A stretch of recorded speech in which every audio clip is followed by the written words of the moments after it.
Man, good morning, 10 o'clock. And I enjoy getting a chance to worship with you from the back of the room. I want to try something with you that I tried with 8:30, so don't leave me hanging, okay? So what I want you to do is I want you to pick a side, and I want you to turn to the person on that side, and I want you to say, good morning. Oh, my goodness. All right, let's try that again. One more time. Pick a person, look to which side you want to, and say, good morning. Good morning. Much better. Now, turn to the other person on the other side of you and say, you are my second choice. Oh, none of y'all wanted to do that. Oh, man. No, I just figured I'd get you guys laughing first thing this morning. Man, I'm excited to be on this side of the room. As many of you know, for the last 4 months, whether you've been in the room or you haven't been in the room, and I've been behind a camera in the back of the room learning what it means to be a cameraman. And so that's been a really cool experience for me because I've gotten to learn the ins and outs of what all it makes for our online gathering to happen and the level of excellence that those guys put into it. And so what I want to do this morning, because I've learned so much about what goes on in tech world back there, what I want to do this morning is just sing a little praise to them. So would you guys just give a round of applause to our tech team in the back? Say thank you so much for what you do. Yeah, thank you guys. Man, I would be willing to go out on a limb and say that everyone here woke up today. Yep, good deal. My goal today is to make sure that you don't go back to sleep. So I'm going to do my best to make sure to try to keep you awake today. But you woke up at some point today, and maybe the first thing that you did is you rolled over and you grabbed your phone and you started scrolling Facebook. Or maybe the first thing you did is you took a big stretch and you tried to get all that stiffness out from the middle of the night. Maybe you did that. Or maybe you're like me and you laid there and you just stared at the ceiling and you said, I cannot believe it's already time to get up. Oh my goodness. But yeah, like you did something, but at some point or another, you rolled to the side and you put your feet on the floor. And for me, what happens is I walk to the bathroom and I get in the shower. And once I get out of the shower, I go to my closet and I have to go in and I have to pick out my clothes for the day. Maybe some of you are a little more organized than me. You lay your clothes out the night before, but that's just not me. Usually what happens is when I go to my closet, I look at my clothes and I try to pick out what's not wrinkled. What don't I have to iron to put on and go about my day? But man, you go into your closet and you look up and you have to think about a lot of things because the choice that you make in that moment, man, it affects the rest of your day and how you feel and how you'll act. And so when you go in your closet, you have to think about the weather. You go, is it 40 degrees outside? Is it wintertime outside? What do I need to wear for that? Or is it raining outside? Or is it a 100-degree Mississippi summer day? What do I need to wear?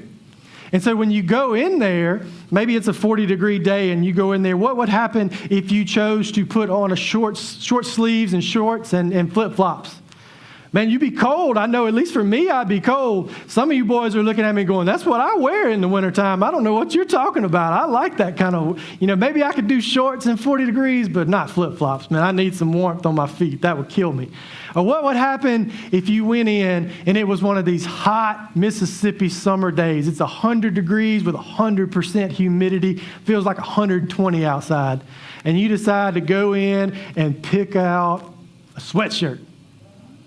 Yeah, I can tell you what's going to happen. You're going to pass, slap out is what's going to happen. You ain't going to make it through the day. A lot of you work outside. And if you pick a sweatshirt, man, you ain't going to make it. You are going to pass out.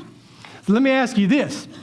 What would happen if you went to your closet and you looked at your clothes and you just said, I'm not going to get dressed today? I'll tell you what would happen. We'd be looking at you really awkwardly right now. We'd be wondering, what in the world is this person? What are they doing? You see, it just isn't the most effective way to start your day. But you see, so many of us, we start our spiritual lives every day without getting dressed. See, for some of us, it's been days, weeks, months, or maybe you've never gotten spiritually dressed. You go about your life like everything is fine. We try to pretend like we got it all together, but your life keeps running in the ditch and you can't figure out why. Well, today I want us to look at Romans 13 where Paul, he is writing to the Roman church. and he's written to them, and he's told them what Jesus did for them. He's told them about the freedom that Jesus paid for them on the cross, and now he's instructing them on how to walk in that freedom. And there's a central theme that goes through this passage, and I think it's the central theme that we need to see today, and that's wake up and put on Jesus. Wake up and put on Jesus. And so maybe you look at me and you go, what in the world does it mean to wake up and put on Jesus? Or maybe you look and you go, I would love to put on Jesus, but I have no idea how to do that. And so today, my hope is as we look through this scripture today, that we would paint a clear picture of what it means to put on Jesus daily. And hopefully you will see why that's so important. So if you will, turn with me to Romans 13. We're going to look at verses 11 through 14 today. If you didn't know, here at the Exchange, we have what we call the Life Journal Reading Plan. I mean, it's an exciting thing that we do together. I love that our family can read through the Bible in the same spot together. And so what that plan is, it's an Old Testament and a New Testament plan. You can do one or the other, or you can do them both together, whatever you decide to do. But Romans 13 was out of our New Testament reading for this week. And so I want us to look at that today. But if you're not plugged in to any type of reading plan or something like that, we would love to have you join in with us on the Life Journal reading plan. All you have to do is you have to text the word Bible to 601-397-6111, and that will get you plugged in. You'll receive a text message on Sunday afternoon with that week's reading. And then you'll also receive one more message that sends you some resources on what you're reading that week. Because we all know at some point or another, we probably read something that we're just not sure about. We're not quite understanding what the Bible's talking about. And so these resources, they really help you as you are reading the Bible to understand and to be able to apply it. So, man, I hope that if you don't have anything that you'll jump in there with us. But I want us to look at Romans 13 and see what Paul says about putting on Jesus. Romans 13, 11 through 14 says this. It says, besides this, since you know the time, it is already the hour for you to wake up from sleep, because now our salvation is nearer than when we first believed. The night is nearly over and the day is near. So let us discard the deeds of darkness and put on the armor of light. Let us walk with decency as in the daytime, not in carousing and drunkenness, not in sexual impurity and promiscuity, not in quarreling and jealousy, but put on the Lord Jesus Christ and make no provision for the flesh to gratify its desires. You see, if you look at this passage, the first thing that we see Paul telling the Roman Christians is that they need to put on the armor of light. They need to put on the armor. And what he's trying to bring to the forefront of their mind is that they're in a battle.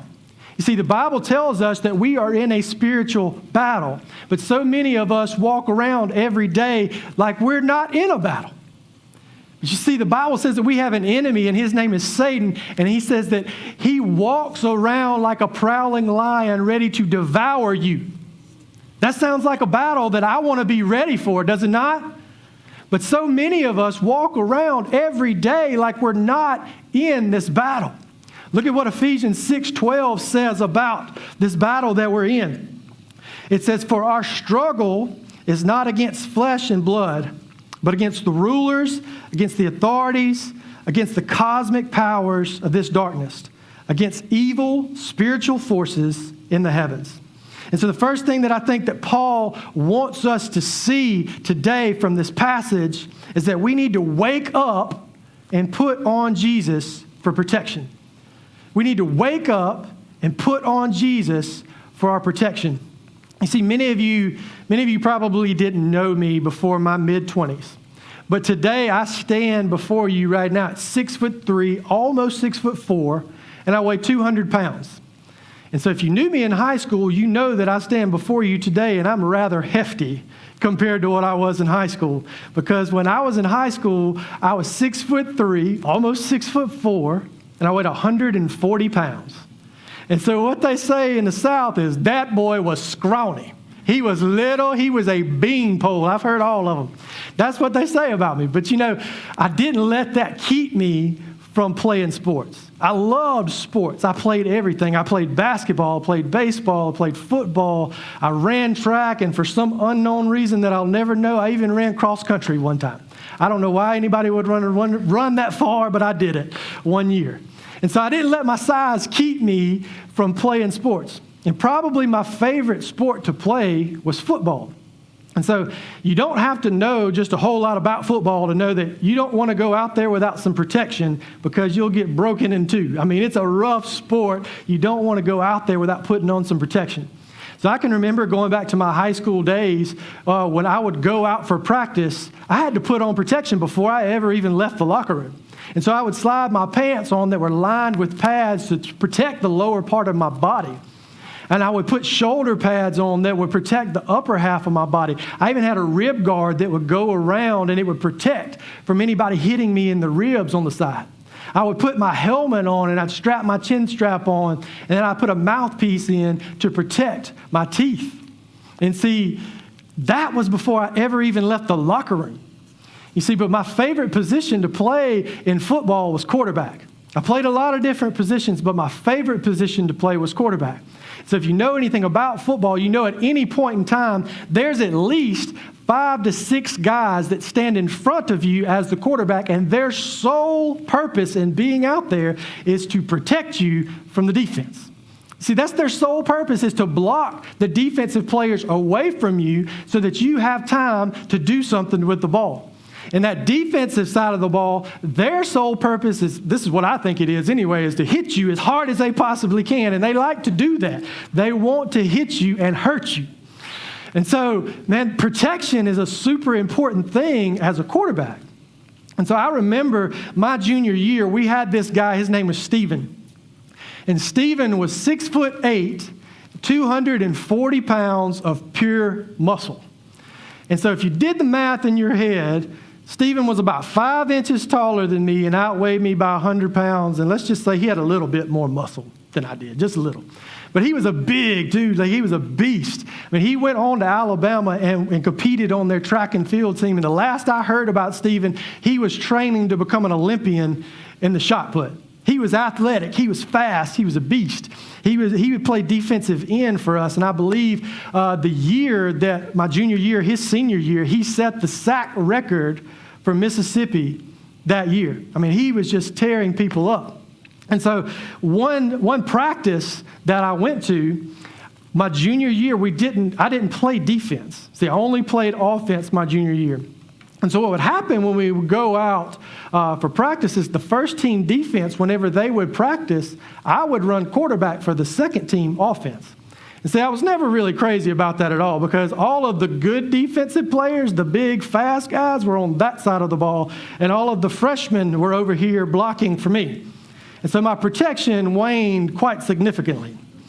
And so I wasn't really crazy about that, but for the most part, the coach let me get the ball out of my hands pretty quickly where I didn't get hurt. With this particular practice, I remember we went out and I was running quarterback for the second team offense.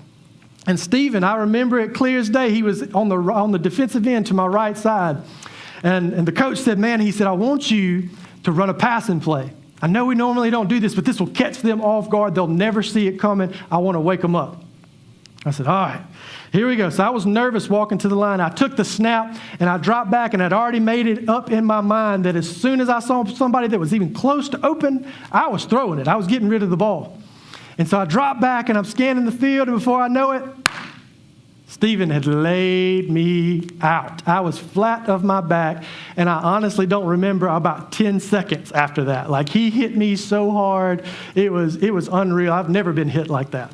You see, but come to find out, when I came back to, I found out that my lineman, he either ran from Stephen or he didn't block him. Something didn't happen over there, but he had an unobstructed line straight to me, and he took his 240 pounds and he drove it straight through me, and it felt like a train had hit me. See, but so many of us, we're walking around our spiritual lives, and we've got an enemy on the other side of the line from us that's way worse than Stephen ever thought about being. You see, the devil, man, he wants to take you out, and we cannot go about our day without putting on the protection that Jesus brings. So many of us are doing that, and I think that's why Paul looked at the Roman Christians and he said, you need to wake up and put on Jesus. You're in a battle. Wake up and put on Jesus. I think the second thing that Paul wanted us to see is that we need to wake up and we need to put on Jesus so that we can kill our fleshly desires. We need to wake up and put on Jesus so we can kill our fleshly desires. See, so many Christians nowadays, we come to this building on a Sunday, we go to our life group on a Wednesday night, but we're actively making plans to gratify our flesh on a Friday night. We're actively making plans to gratify our flesh by what we watch on TV or what we look at on the internet.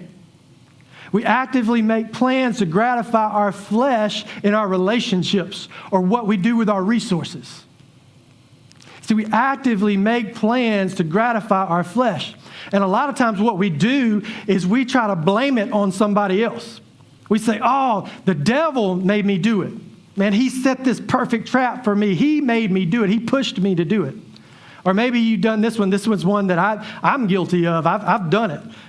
And I had this friend that was an influence on me, and he influenced me to do that. And because he did it, he pushed me to that sin. You see, but the Bible is really, really clear that that's not what happens. The Bible's clear to tell us that in our heart, is the desire and the passion that drives us to sin. Look at what James 4:1-3 says. It says, what is the source of wars and fights among you?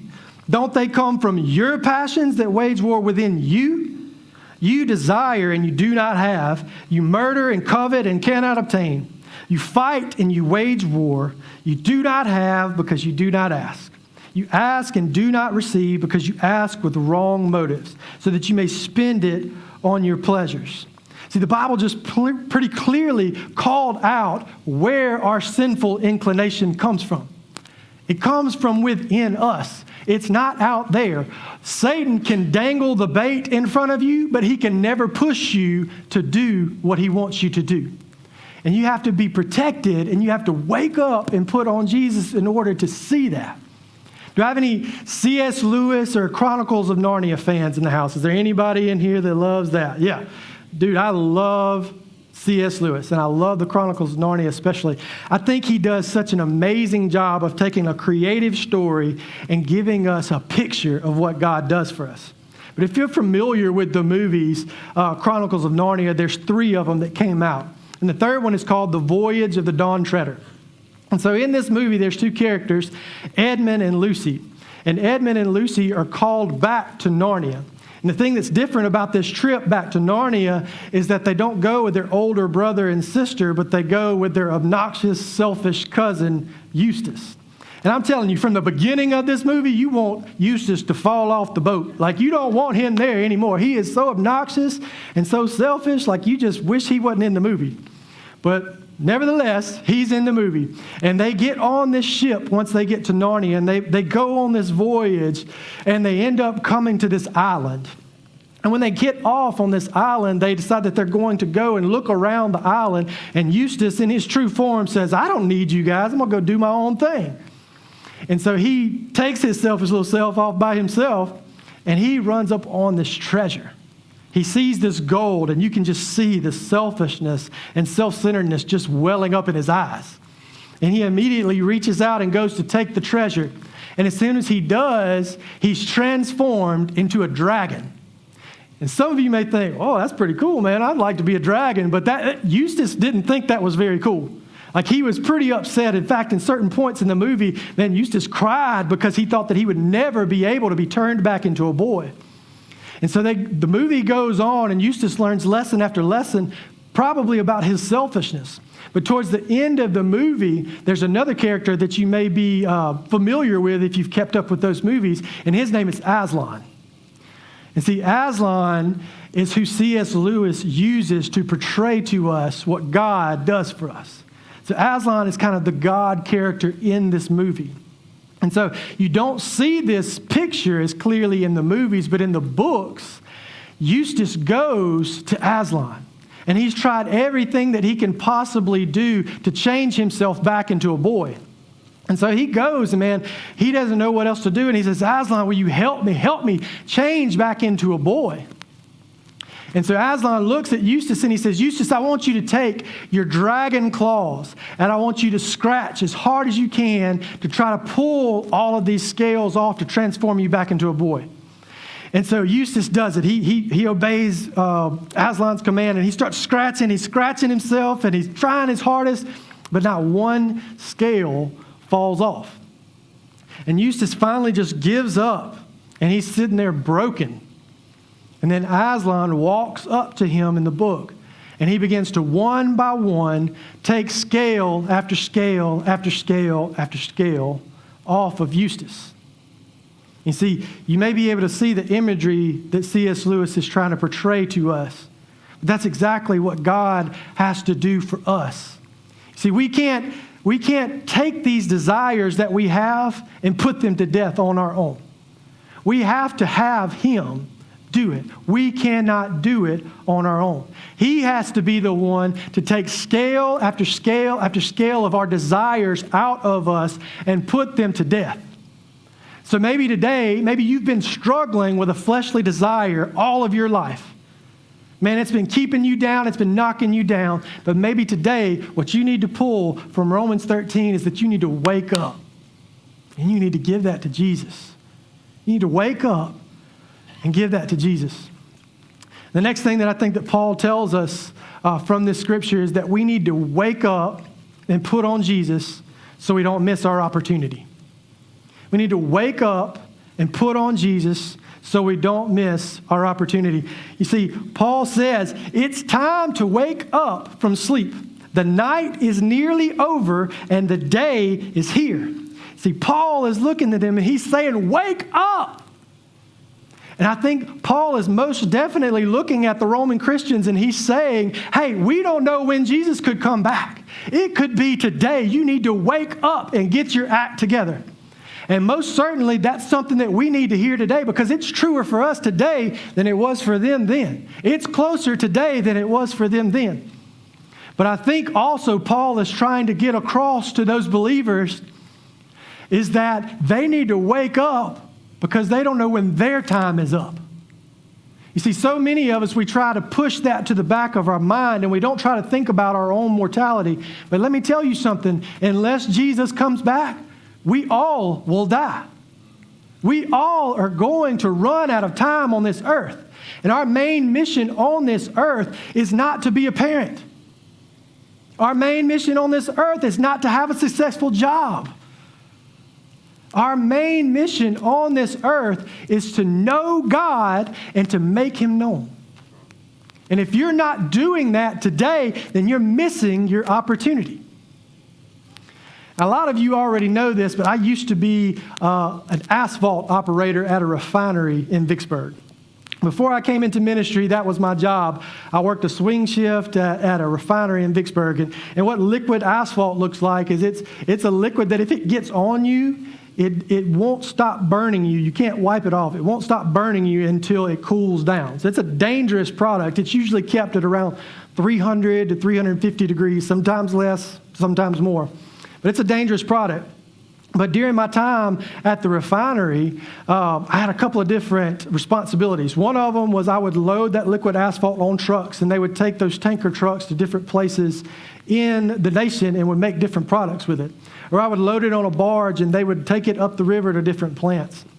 Or I would transfer that liquid from one tank to another to blend it with another type of asphalt and make another type of asphalt. And so we had transfers that we did all the time. Some we did every day, some we did not so often, but we had to learn the lineup where we didn't mix any asphalts that weren't supposed to be mixed. And so I can remember as an asphalt operator, we had a partner. And there was one winter night that I went in to work, and me and my partner, man, we had a sweet night. Like we were set up. If you know anything about winter and asphalt, they don't go together very well. Asphalt likes warm weather. And so cold weather, things kind of slow down. And so we had a sweet night set up of easy work. All we had was one transfer. And so right as we got there, my partner came up to me and he said, hey man, I just started the 321 transfer. We're good for the rest of the night. All we got to do is shut that down. And I was like, awesome, man. This is great. This is the best news, man, because it's nighttime. I like to rest. So anyway, we had an asphalt shack that was right outside of where the pump was, where we started this transfer. And so my partner said, "Hey, let's go over to this asphalt shack and let's just sit down and let's take a break and just kind of hang out while we wait on this transfer." It usually took about 30 minutes for that transfer to finish. And so we went to the asphalt shack, we kicked our feet up on the table, and we started talking and carrying on. We pulled out our phones. There was at one point I was playing baseball on my phone. And before I knew it, something happened. We lost focus. And about 45 minutes into this 30-minute transfer, my partner jumps up, "Ah!" Now, as soon as I saw him do that, I went, "Oh no." I knew what had happened. Some of you may be following what had happened. But my partner runs out the door, no hard hat, no safety glasses, which was a big no-no. I grab my stuff and I run out. And as soon as I open the door, about 100 yards from where we were, was where this tank was that we were transferring into. And like I said, those pumps, they push that asphalt into the tank. And so as I looked up above the tank, and about 30 feet out of the top of that tank was 300-degree asphalt shooting into the air and landing on top of the tank and the buildings and the ground all around it. Thank goodness it was at night and nobody was around. But man, what had happened was we lost our focus and we missed our opportunity to shut that transfer down. And we learned a very important lesson that night. That you can't take your eyes off of what you're doing. You have to keep your focus. You see, so many of us are living like we're in that story. Maybe when you began your relationship with Jesus, you were super focused and you wanted to know him and you yearned to know him with all of your heart. But maybe after time, you began to get comfortable like we did with this transfer and you began to lose focus. Maybe it was a job that you got that brought new responsibilities in, and it began to make your relationship with Jesus kind of fall to the wayside. What about this one? I see this one happen all the time. It frustrates me. But what if you're a single person and this relationship happens, and when that relationship happens, your relationship with Jesus begins to falter? Or what if it's becoming a parent? Maybe some of you, when you became a parent, that brings a lot of responsibility and a lot of new things to the table. But maybe when that responsibility started happening, you let your relationship with Jesus begin to falter. You see, Paul is looking at us today, and he is telling us we can't let that happen. We can't lose our focus. We're in a battle. Wake up and put on Jesus so you don't miss your opportunity. You see, because every day we have an opportunity to know God more. And that's the greatest gift that we could ever have on this earth, is the opportunity to have a relationship with a holy God. Then we also have the opportunity to make him known to people who don't know him. But so many times we've lost our focus and we've missed those opportunities. And Paul says, wake up. Wake up. And don't miss your opportunity. I think the last thing that Paul wants us to see through this scripture is that we need to wake up and put on Jesus because his righteousness covers us. We need to wake up and put on Jesus because his righteousness covers us. You see, so many of us start a relationship with Jesus and we begin going back to trying to earn it. We try to lead 3 Bible studies and be a part of 2 more and be here all morning to serve in our gatherings. And then we go to a homeless shelter on Tuesday night and we do everything we can there. But then we go home and we're burnt out and we just don't even know why we do it. You see, it's because we're trying to earn our righteousness. We're doing it from a wrong heart and a wrong motive. We can't earn it on our own. Look at what 2 Corinthians 5:21 says about it. It says, he made the one, Jesus, who did not know sin to be sin for us, me and you, so that in him we might become the righteousness of God. See, there's nothing we can do. There's no level of trying that you can achieve to make up for the sin that's naturally in you. See, it's only through Jesus and his perfect sacrifice on the cross that you can stand before a holy God as righteous. And so, church, my question to you today is, are you going to wake up? Are you going to wake up? What would happen if you decided today to wake up and to put on Jesus for protection? Maybe the enemy would stop flattening you every chance he got. What if you woke up and you put on protection so that you didn't miss your opportunity to make him known?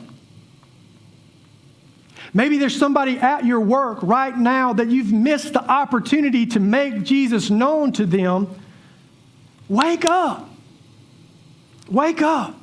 Or let me ask you this. What would happen if everybody on our online gathering and everybody that's in this room here today, what would happen if we all decided to wake up and put on Jesus? I think our marriages would be different. I think the way we parent and the way we grandparent would be different. I think our city and beyond would be different if we chose to wake up and put on Jesus. So let me ask you this today. Are you going to wake up and put on Jesus? Or are you going to miss your opportunity? Are you going to wake up and put on Jesus? Or are you going to miss your opportunity?